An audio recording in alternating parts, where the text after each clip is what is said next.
Hello and welcome to part one of our SASB implementation webinar series. I'm Neil Stewart, Director of Corporate Outreach.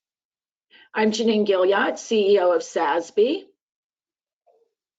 And I'm Michelle Edkins, a Managing Director at BlackRock. First of all, and most importantly, we hope everyone listening is safe and well in these difficult times. Nearly 2,500 people have registered for this webinar series from 53 countries, a clear sign, I believe, of the strong support for ESG and ESG standards, even in the midst of the COVID-19 crisis, perhaps in part because of it. Now, around a quarter of our participants are sustainability officers and companies.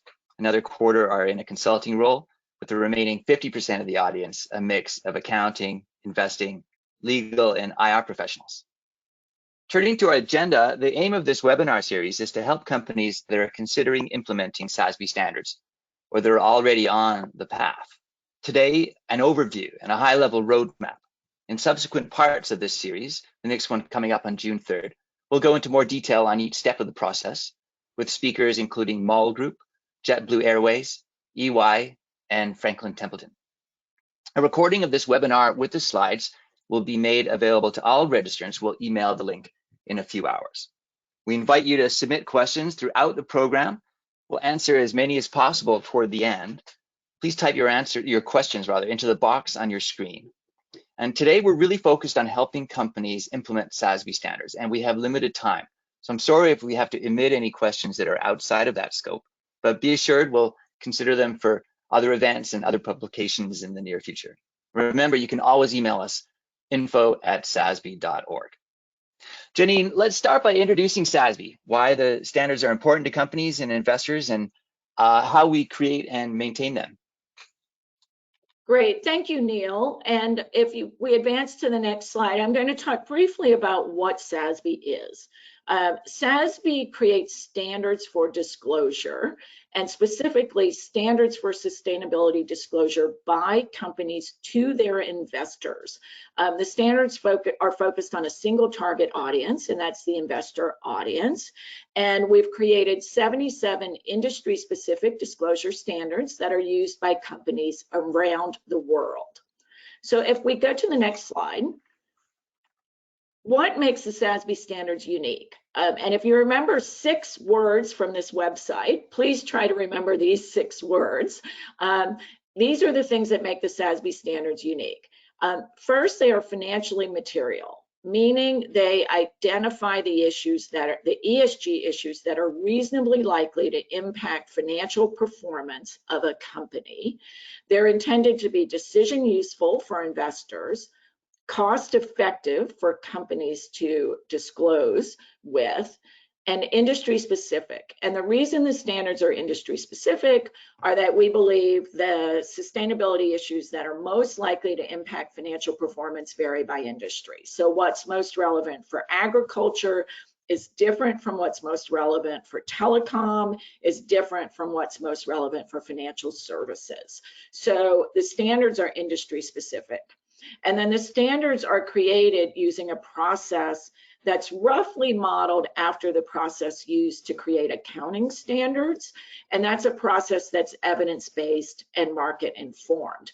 And I'll talk a little bit more about that process in a minute. So then if we go to SASB's approach to setting standards, I'm going to start with talking about our governance. And our governance is very much modeled after the governance of accounting standard setters, the 2 primary accounting standard setters globally being the International Accounting Standards Board and the Financial Accounting Standards Board.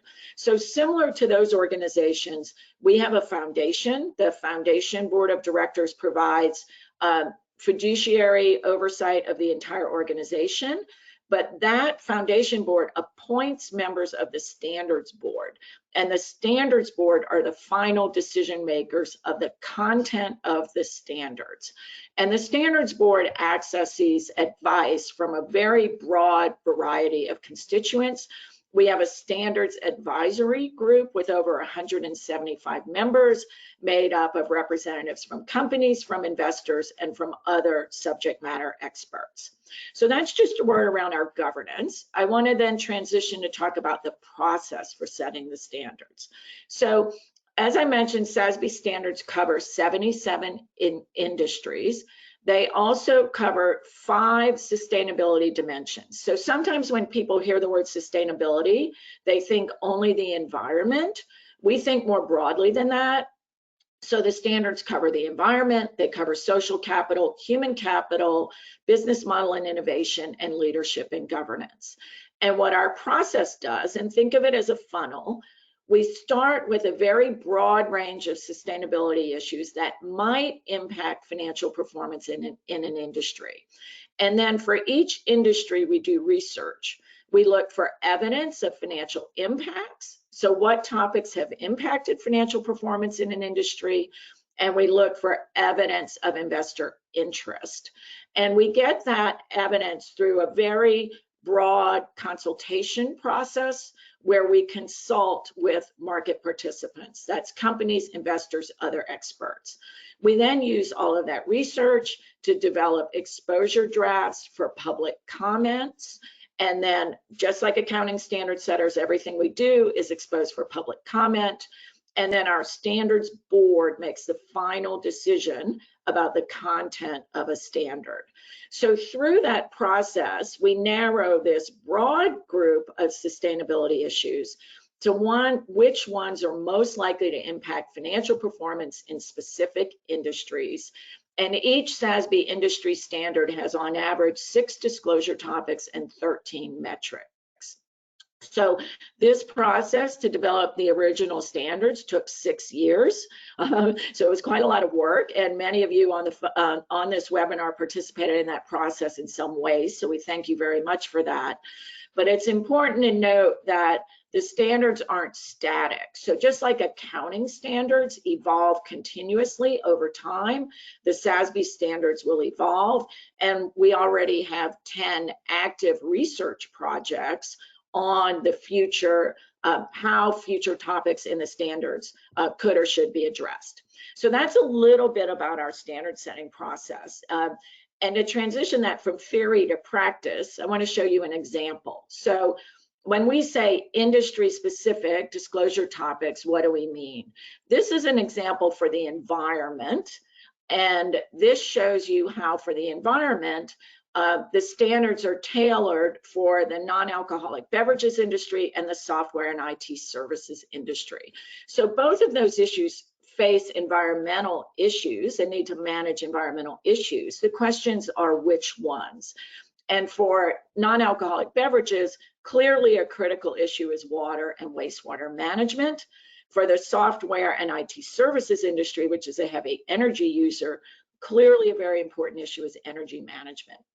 And so the standards then drill deeper into what is a specific suggested disclosure topic for that industry, and then what are industry specific metrics. So the goal here is to get relevant information in the hands of investors for evaluating the risks, sustainability risks and opportunities around these specific businesses. So then if we go to the next slide, we've got a very, very broad and deep base of investor support, but I won't talk about that in detail. I'll hand it back to Neil and see if you have a few questions about that, Neil. Thank you, Janine. And that was a great overview of SASB and some key points about our standards and how we create and maintain them. And remember, so some of those characteristics: industry specific, financially material, cost effective, market informed, evidence-based, some of the key words to remember. Let's turn now to Michelle Edkins, BlackRock's global head of, or BlackRock's managing director, investment stewardship.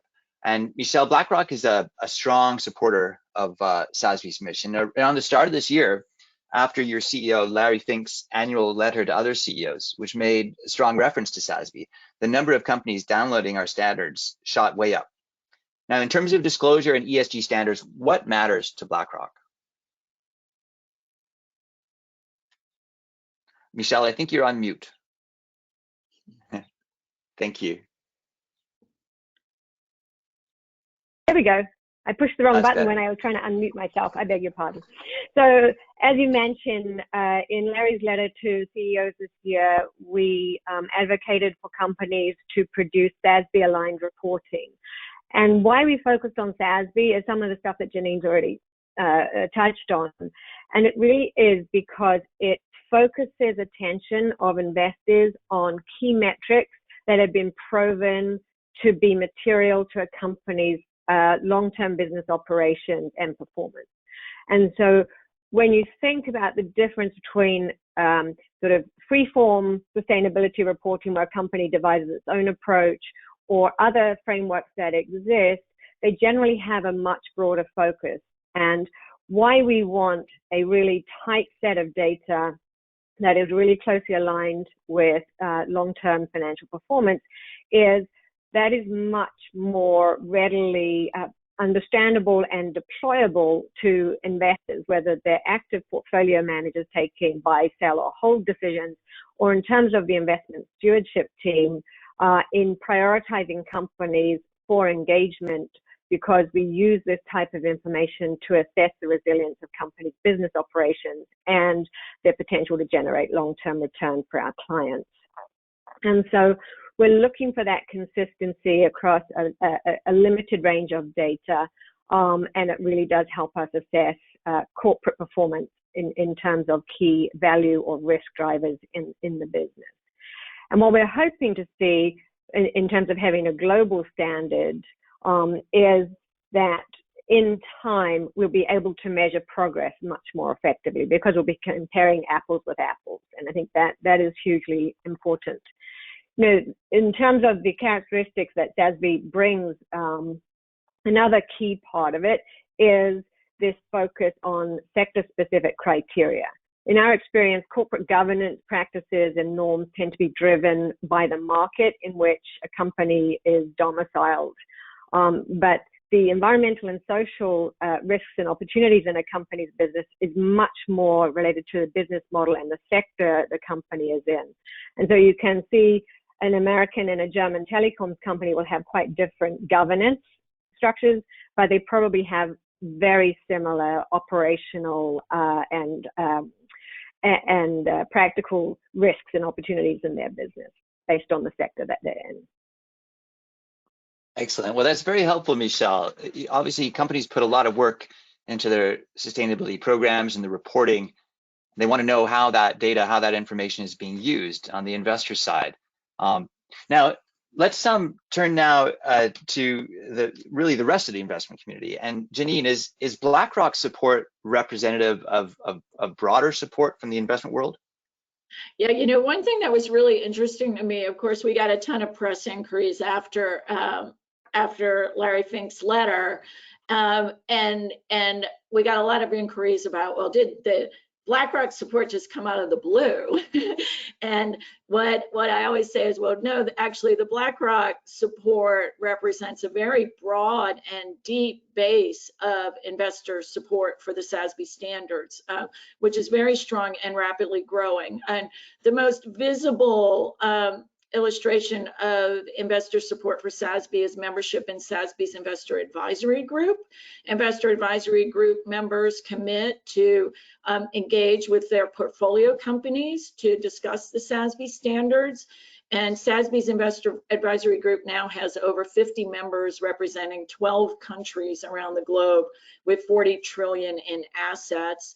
And 8 of the world's 10 largest asset managers are IAG members. So we're obviously very, very grateful for BlackRock's very visible support for the SASB standards, but it's important for everyone on the line to know that that represents a very broad, deep base of investor support. And that's also illustrated, you know, in survey after survey. If we look at the next slide, this is a recent survey of the institutional investor community asking specifically what frameworks are best used to communicate a company's ESG performance, very importantly to investors. And I want to really make that point. There is there is a difference between communicating your ESG performance to investors and communicating your ESG performance to broader stakeholders. This survey was completely oriented around communicating your ESG performance to investors, and you can see the broad recommendations around SASB and TCFD from this broad survey. And I think the key question is, why is there such broad and deep investor support for SASB? And it's really because the standards are tailored to the needs of investors. It's the focus on financial materiality, on industry specificity, and on comparable and consistent metrics. And those are the three things that really, for investors to integrate ESG into their investment processes in any kind of rigorous or scalable or cost-effective way, are essential. So that's just a little bit of a background on the broad and deep base of investor support for SASB. Well, let's switch gears a bit and look now at the whole sustainability landscape. And it's one thing to see the mainstream investor focus on financial materiality coalescing around these two entities, SASB and TCFD, but the sustainability field is crowded. Many corporates are confused and frustrated. So Janine, could you explain a bit about the ESG ecosystem and the different players in it?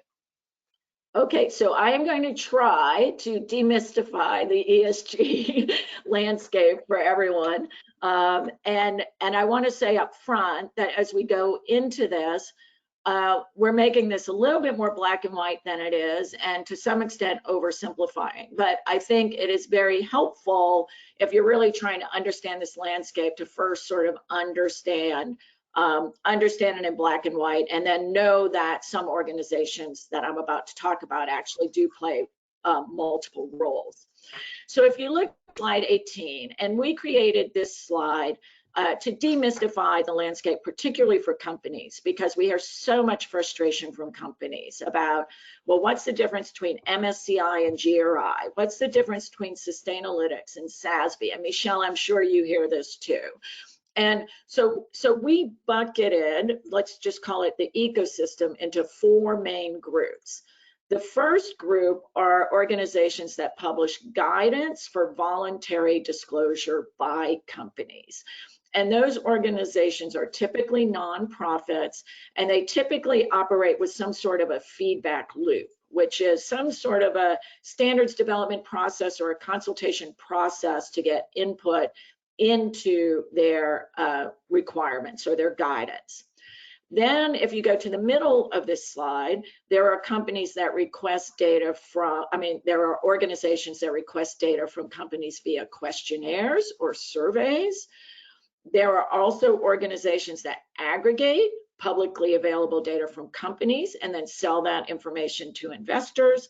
And then the fourth column, or what we call broadly raters and rankers, and raters and rankers use either publicly or privately available information, sometimes both, and create assessments or rankings of companies' performance. And as you move from left to right, typically on the left-hand side, you've got nonprofits, and typically data aggregators and rankers are for-profits, not always, but typically. So we sometimes hear from companies, can this just all go away? Or can this somehow simplify down to sort of one organization? And if you think of the analogy to financial information, it's just not realistic to think that this is going to simplify down to one thing, because financial information has an enormous ecosystem of data aggregators, analytics providers, raters, think of credit ratings agencies that provide information to investors. But what financial information or financial accounting has that sustainability information doesn't have today is a very solid foundational base of globally accepted standards. So you think about international accounting standards, financial accounting standards, very solid base of financial accounting standards. Companies report using those standards. They then put that information into the public domain, and that information is then sourced by an entire ecosystem of data and analytics providers. The reason this field feels so confusing, I think, is because we haven't yet coalesced around what that global system of standards looks like. but we're making huge progress towards that. And so I think this is a very exciting time. But hopefully this slide will help everyone on the line understand a little bit more the roles of different players in this landscape. And then if we go to the next slide, what I'm going to do is dive deeper into the first column. So the first column, if you remember, were organizations that provide voluntary guidance for disclosure to companies. And broadly, those organizations fall into two buckets: organizations that have developed frameworks and organizations that have developed standards. Frameworks are generally more macro, more principles-based, provide broader level guidance, but do not provide very specific detailed requirements. Standards generally provide more specific and detailed requirements. Standards are generally developed using ongoing, transparent due process, so they can be adapted over time. And very importantly, standards are typically designed to be assured because they're designed at specific level of detail, enough detail that a third party can assure them.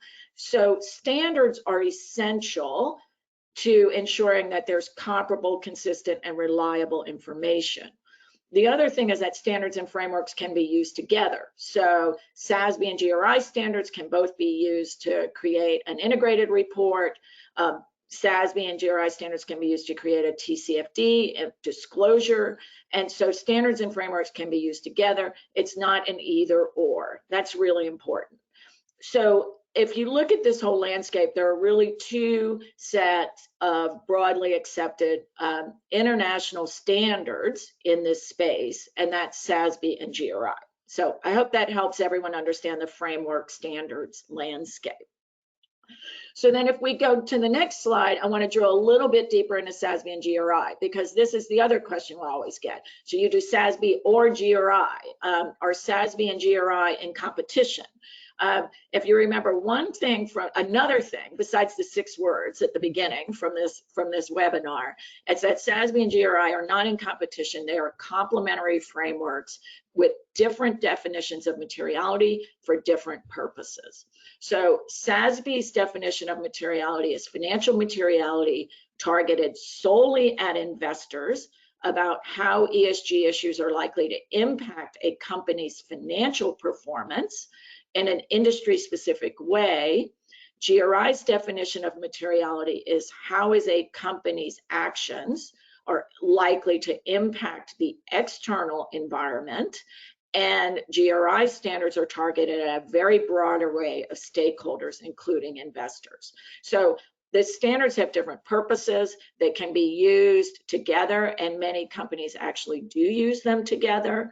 And the SASB standards do not replace the GRI standards, and the GRI standards do not replace the SASB standards. So that's a very important concept for everyone on the phone and on the line to understand.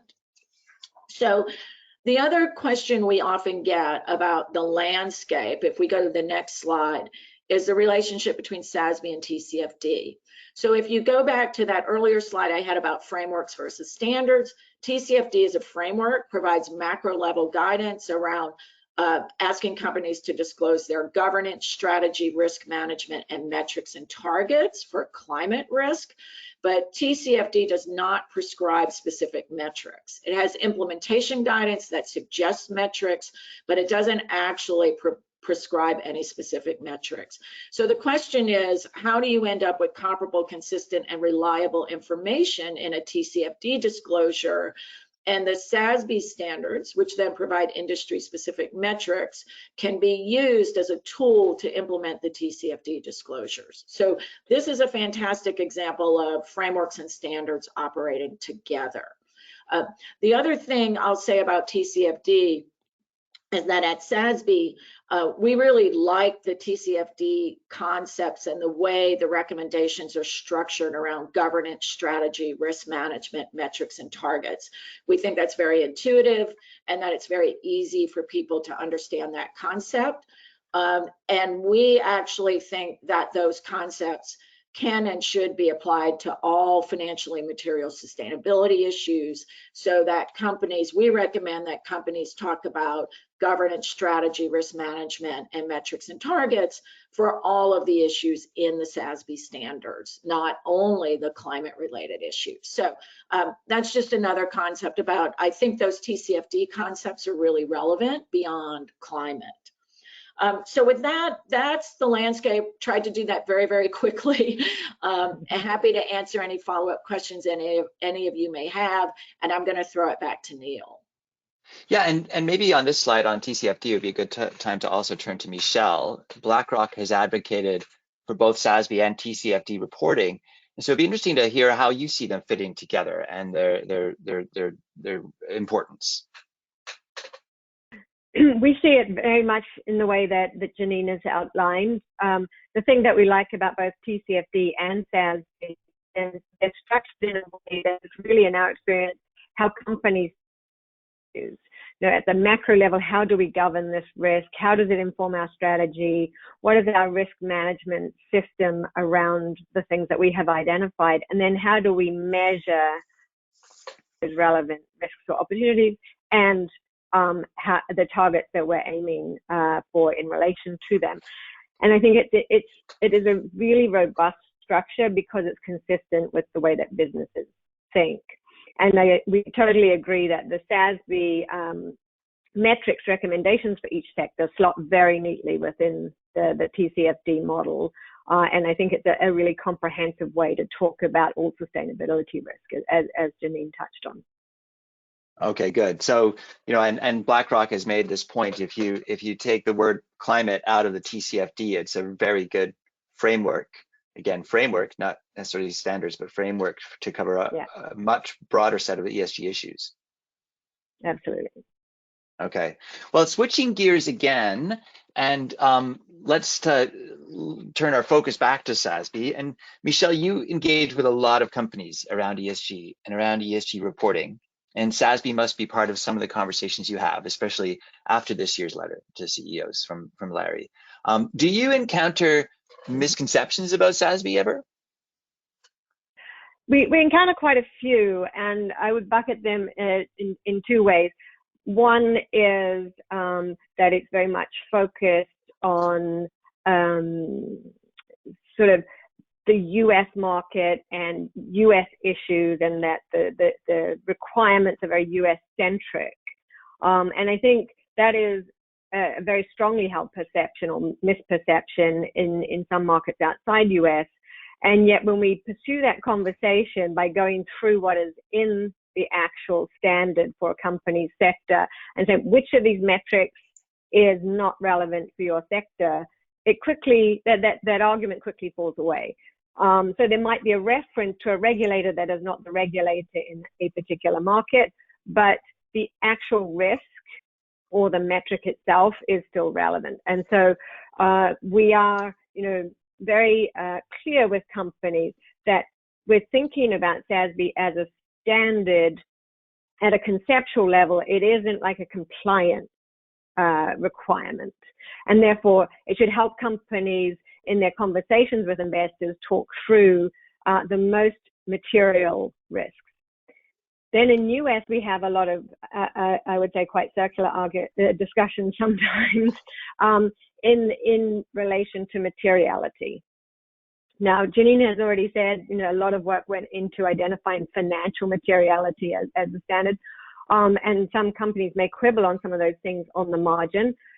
What we then bring up in that conversation is business relevance. So you can do a lot of math around the financial materiality of a particular metric, and you may or may not come to a conclusion. But the point is the issue behind this metric relevant to your ability to run your business? And again, the answer nearly always comes out as yes. And if yes, then ought you not be reporting that to shareholders, how you're managing that and how you're ensuring that the risk is appropriately managed or the opportunity is appropriately taken advantage of. So this issue of materiality and quibbling at the margin about the definition of materiality is a common conversation.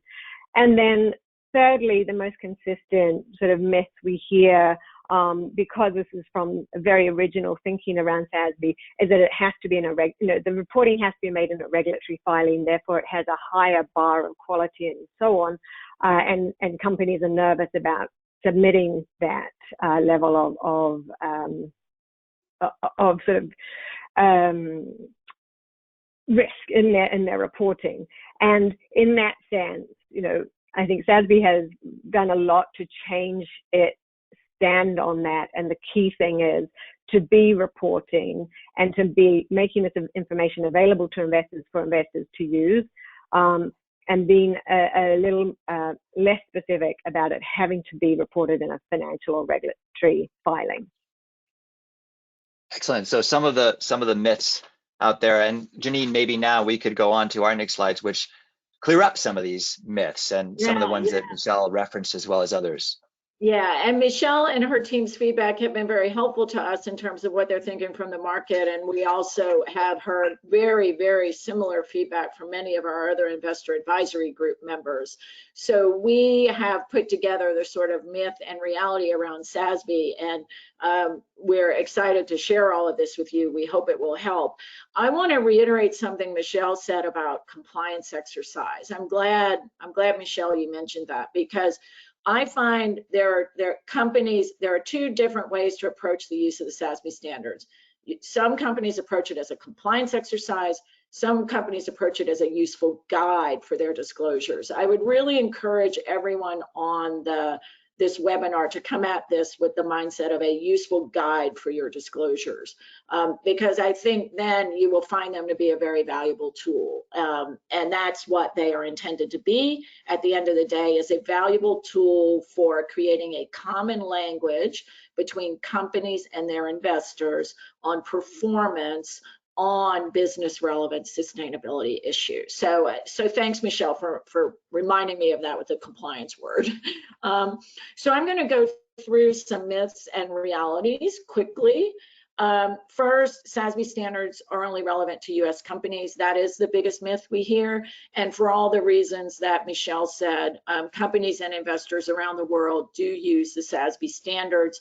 And that's because generally, as long as companies are operating in similar business models around the world, companies in the same industry face very similar environmental and social issues. Second myth, SASB standards compete with the GRI standards. Hopefully I put that one to bed earlier in this conversation, but we absolutely see the SASB and GRI standards as complementary, and many companies do in fact use both in their reporting to fulfill the needs of different purposes and different audiences. SASB, third myth, and Michelle also mentioned this, SASB-based reporting must go in regulatory filings. It is true when SASB was originally launched, it was launched with a very strong message around including the SASB information for US listed companies in US regulatory filings. We heard loud and clear from both companies and investors that they didn't necessarily feel strongly about that. Well, companies felt strongly that the information should not be included in 10Ks because of perceived incremental legal liability risk. And so we asked our investor advisory group for their views on that. And the feedback we got consistently from most investors is that they value getting this information soon, and they are less worried about where it is actually disclosed. Now, there is one nuance around that, which is, I will say, and SASB's own guidance says this, that we believe this information should be prepared with the same kind of systems of internal control and board governance as financial information. So even if the information is not in, a primary regulatory document, we really do believe this information, because it is being used by investors in investment decision making, should be prepared subject to strong systems of internal control and board governance. And I assume, Michelle, you would agree with that. Absolutely. Yeah. And then the other myths, if we go on to the next slide, and this is that companies must disclose every topic and metric in their industry standard. This again comes back to is this a compliance exercise or is this a useful tool issue? Companies, the SASB standards are intended to be a useful guide. The SASB standards identify topics that are reasonably likely to be material to the typical company in an industry. But the final decision about what topics are material and therefore should be disclosed rests with companies, with management and the board. And that is a very, very important distinction that sometimes gets lost. And so really what we encourage is companies to view the SASB standards as a useful guide and to disclose the topics and metrics they feel are relevant to them. It also means that often companies, particularly companies that operate across multiple industries, will look to multiple industry standards for insight into what they disclose. Many financial services is a great example here, where often companies will disclose to 2 or 3 industry standards. The other one thing I would say about this is that we do recommend that if a company omits or modifies a SASB metric, it discloses its rationale for doing so. It helps inform our standards development process to understand why companies aren't disclosing, and particularly if we understand, is it because the information isn't available, or is it because the company just flat out disagrees with the metric? And BlackRock, in its own SASB disclosure, did not disclose one of the metrics and gave very, very clear guidance about why it did not do so. Another myth: SASB rates companies. We hear this all the time, and hopefully the slide I shared earlier that laid out the different buckets of the types of players in this space helps everyone understand that. SASB is a standard setter. We view ourselves as analogous to the IASB or the FASB. We do not rate, rank, or evaluate companies on their sustainability performance. Very important. And then another myth we often hear is that SASB is only useful for publicly listed companies. And also on the investor side, that SASB is only relevant in public equities. That's absolutely not true. The SASB standards are used widely in the private markets. Many of the world's largest private equity firms use the SASB standards in their due diligence processes. And SASB standards absolutely can be used by private companies to report on their sustainability performance. And what's nice about that is it also then helps private companies build the data stream they're going to need and the information needs as they go into the public market. So definitely wide use of SASB in the private markets. So with that, those are a few myths. Would love to answer any questions about those myths, but hopefully that clears up a few misconceptions about SASB.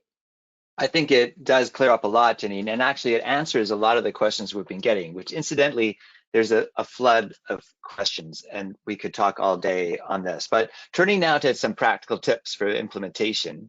We've heard about SASB structure, we've heard about broad investor support, and we've put to rest some myths. But Janine, can you show us a bit about how companies are implementing the SASB standards? Yeah, and we're going to do this very quickly, and this is really a teaser for the next three sessions in this webinar series, because we really want to dive deeper into implementation in the future sessions, but we'll just give you a little bit of highlights. One, SASB, use of the SASB standards by companies is growing very rapidly. I think reflecting the broad base of investor support. We track both references to SASB in public documents by companies, and we track what we call SASB reporters.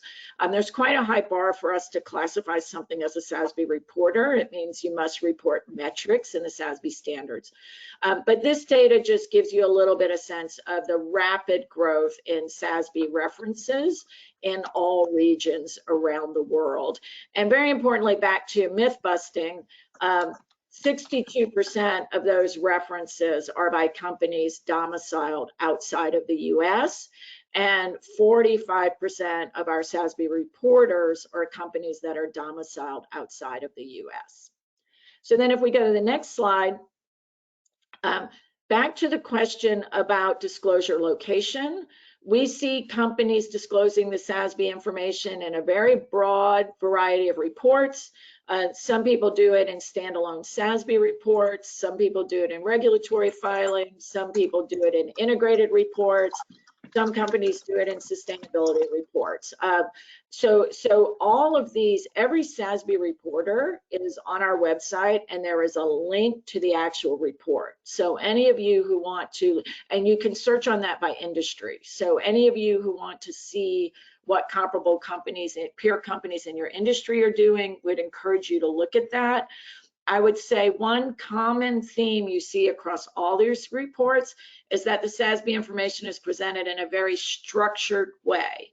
And that's important because presenting that information in a structured way makes it easy to find and also makes it easier for all of those data aggregators to source your information and find it and then build it into their systems in an automated way. So that's the one thing I would say is important across all of these reports, is structure the information.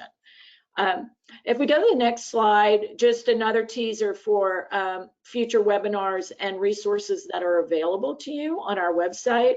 We published a comprehensive implementation primer for companies. We tried to make this as practical as possible. It's an interactive tool on our website. It has a lot of interviews with people who have implemented the SASB standards, tips, practical tips, checklists. So we'd encourage you to spend some time with this, and definitely we'll be diving deeper to this in future webinars. And then two other tools to help, particularly the companies on the line, understand the investor perspective, because we still hear companies who are mystified about why investors care about this information, what do they do with it, how do they use it. We hear that all the time still. And so there are two tools that might help you understand the investor perspective. One is SASB's engagement guide. This is targeted at asset owners and asset managers, but I think it's also useful for corporate professionals and especially for directors and investor relations officers, because this essentially is the SASB standards in question form. Doesn't include all the detail about the metrics, but it basically turns the disclosure topics into questions. So it's a very accessible and easy way to understand the highlights about the topics that are in the SASB standards. And then if we go to the next resource that's available, if you really want to dive a little deeper in understanding what investors actually do with this information and how it's used in investment decision-making, we really encourage you to look at SASB's ESG Integration Insight series. These are case studies on the use of the SASB standards by institutional investors across a broad range of asset classes, public equities, public debt, private equity, and it really gives you a little bit more of a sense about how this information is actually used, and hopefully gives you confidence that the information is being used, because one of our guiding principles is cost effectiveness, and we really do not want to be in the business of setting standards for companies to incur costs to report information if we can't demonstrate that that information is being actually used in investment decision making. So definitely would encourage you to check out the ESG Integration Insights series. So with that, I'm going to hand it back to Neil, and just want to thank all of you again for participating. We have almost 1,200 people who dialed in, and want to thank you very much for your interest in learning more about SASB. Indeed, and with around 1,200 people, we have literally dozens of questions. I wish we could spend all day fielding these. And we clearly have a number of real experts in the audience. They're asking very astute questions, and on a range of different issues about materiality, about regulation, about different jurisdictions, and so on. And we'll only be able to take a fraction of them. And given, again, our focus on implementation, let's knock some of these out really quickly, because there's some pretty basic ones. Janine, how often are the standards updated? A very common question we got from a number of different people. Yeah, so we are, the way we are updating the standards is what we call a project-based approach. So, and we modeled this after both the FASB and the IASB. So we don't have a timeline that says every single industry standard will be updated every 2 years. We're not operating like that. Instead, we're operating around identifying issues that need attention in the standards. That can come, those issues can bubble up through investor feedback, through company feedback, through what's going on in the broader environment. COVID, for example, is providing some really, really interesting examples of topics that could be further developed in the standards. So our standards team really manages, kind of monitors that environment. What kind of feedback are we getting? What's going on in the broad environment? What's happening in academic research? And then really develops proposals for our standards board about specific projects that should be moved forward to improve the standards. And right now we're managing a queue of 10 projects. The largest by far is our human capital research project, which is a multi-year effort to look at human capital across all 77 industry standards.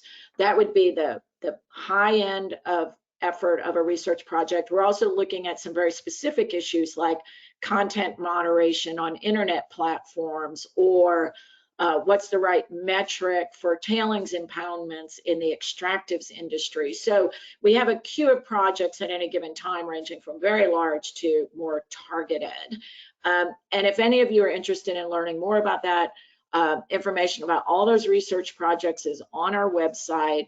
And also our standards board meetings are webcast. So you'd be welcome to attend any of the standards board meetings to learn more about those projects.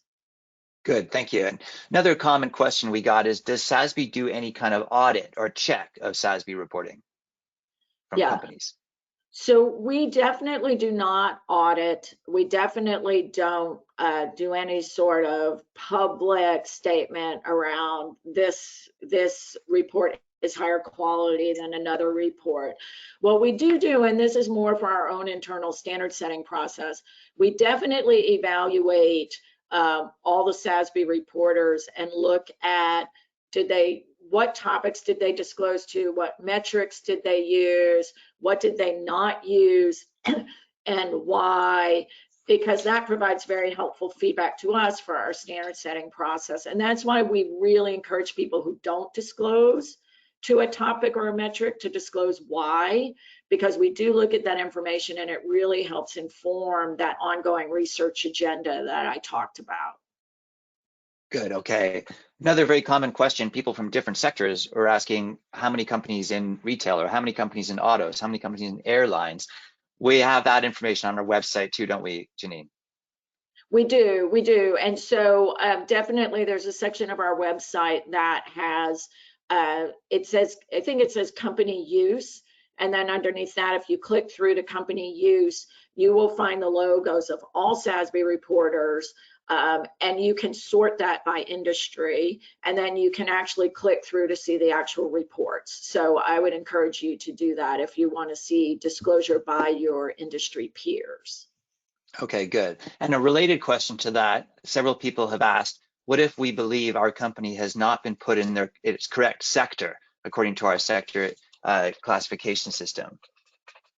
Yeah, we definitely want to know that. So definitely there are some sort of email addresses on our website, sasb@info.org, info@sasb.org, and we can, we should get that information out to webinar participants about what we definitely want to know if you think you're in the wrong industry, and we're happy to have a conversation with you about that. And for the benefit of the people who don't, on the webinar who don't know, SASB has an industry classification system. The Sustainable Industry Classification System has 77 industries, and we have mapped companies to specific industries as a starting point to inform standards development. So if you think you're in the wrong industry, we'd love to know. The other thing to let you know is in the future, we very much want to be able to capture secondary and tertiary industries for companies. so that it's more clear that many companies operate across multiple industries. Okay, good. And there's another common type of question that we got, and this one maybe is good to ask Michelle to field. And companies are asking, well, we've been reporting to GRI for a long time. Why should we add SASB, or why should we switch to SASB? And I mean, this is perhaps goes back to another one of those myths. It's not an either or, is it? Not from BlackRock's perspective. The important thing is, again, the emphasis that we place both in Larry's letter to companies and in our guidance on our website about how we engage companies on TCFD and SASB aligned reporting, is the emphasis on this word aligned. What we do ask companies to do if they're already reporting to GRI or another framework is to map their current disclosure back to the SASB standard, because we really are trying to filter up the information that is truly relevant to investors. But we totally recognize, as we've covered in the webinar, that there are other stakeholders who use company reporting to inform themselves about a company's performance, and that is very important reporting for companies to do. But we ask that they spotlight the information that we believe, because we do take SASB's view on this, is particularly pertinent to investors. Good. And I would add, Neil, to that the most common implementation of the SASB standards we see is some sort of SASB reference table in a GRI-based sustainability report. So it basically, and I want to give a shout out to Nike because they were the first company to do this. They basically created a reference table that listed all the SASB disclosure topics. They then listed metrics. They then embedded links to where those issues are discussed in more detail in their sustainability report. They then included that in both their sustainability report and put that table on their investor relations website. And so that was a very efficient way to organize and structure the information for investors without duplicating efforts. And since Nike did that, we've seen, probably 80% of the SASB implementations have been using that structure. Okay, good.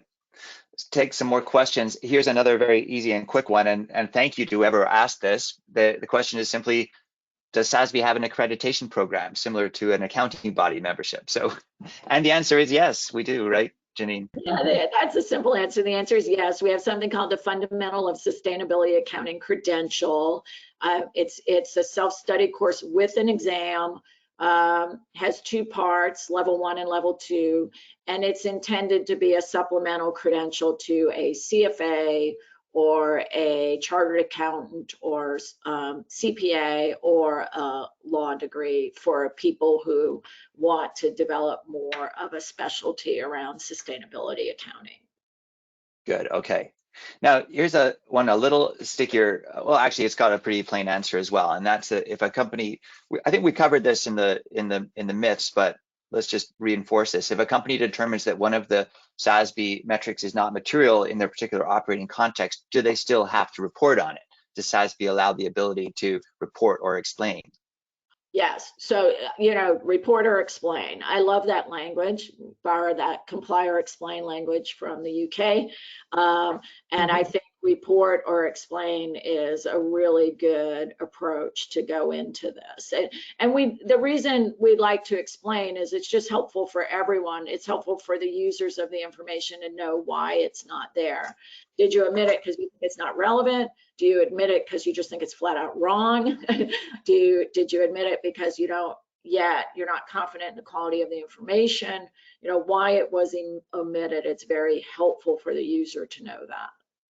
And Michelle, from an investor's perspective, when you see a sort of partial use of the standard, is that okay with you as an investor? Do you want at least to see the company getting started? I think that's a really important point. I totally echo what Janine said. If the information isn't reported, but the metric that's within the standard is noted and an explanation is provided as to why it's not relevant for a particular business, we absolutely take that on board. And actually, sometimes it can be helpful insight just because it gives you a sense of how the company's business model may be a bit different to an apparent peer. And so that is an important part of it. But in terms of, initiating sustainability reporting, I think SASB provides a really helpful toolkit. And, we've talked about companies that are already reporting and then mapping to SASB, but there are a lot of companies, particularly in the smaller to mid-cap segment of the market, that think sustainability reporting is really just for the big guys. And actually, because we're looking through SASB at sustainability measures or metrics or factors that are material to a company because of its business model, all companies should be reporting there. And I think SASB is a great place to start because it is manageable with, the average of 13 metrics for each sector. And it's not the daunting exercise that, these massive sustainability reports can seem to be if you're initiating reporting. And maybe Janine, you could go on because there's another very good question that's close to that, and that is, could you expand on what we mean by saying it's cost effective to report to SASB standards? And I guess following on Michelle's point about that limited set of topics to begin with, but there are other factors too, right? Yeah, so that's a great point. So we're very much focused on not increasing the quantity of information in the market, but improving the quality and decision usefulness of the information in the market. So the concept of cost effectiveness is very, very important to us. We do that two ways. One is, as Michelle mentioned, relatively small number of disclosure topics and metrics around the most business relevant issues. And then the second way that we try not to invent metrics. So we try to always source metrics that companies may be reporting for other purposes, either because they're globally agreed protocols like the greenhouse gas emissions protocol, or maybe they're industry specific, trade association agreed metrics, or maybe they're regulatory metrics. So we try to source our metrics always from other frameworks. Now, I will say that creates challenges for global, for identifying global metrics, because often metrics are coming from regulators. And so, one of the big projects we have underway in the standards is, in these cases where we may be sourcing metrics from a single regulator in a single region, how can we globalize those metrics? But our aim is always to try to use metrics that are in wide use. Okay. And, speaking of that, speaking of looking at different regions, another perhaps misperception about SASB that's emerging in some of the questions is that this is a developed market framework. And there was a question like, could emerging markets ever use SASB standards? And again, I think the answer is a clear yes. Would you say so, Janine? Yes, and in fact, I'd encourage everyone back to ESG integration insights and case studies on the use of the SASB standards. There's a fantastic example case study on the use of the SASB standards in emerging market debt, and some very explicit, a very specific example of how a debt investor used the SASB standards to evaluate a company in the emerging markets, and interestingly reached a different conclusion than you would have reached using the rating, publicly available rating on that company. So absolutely, the standards can be used in emerging markets.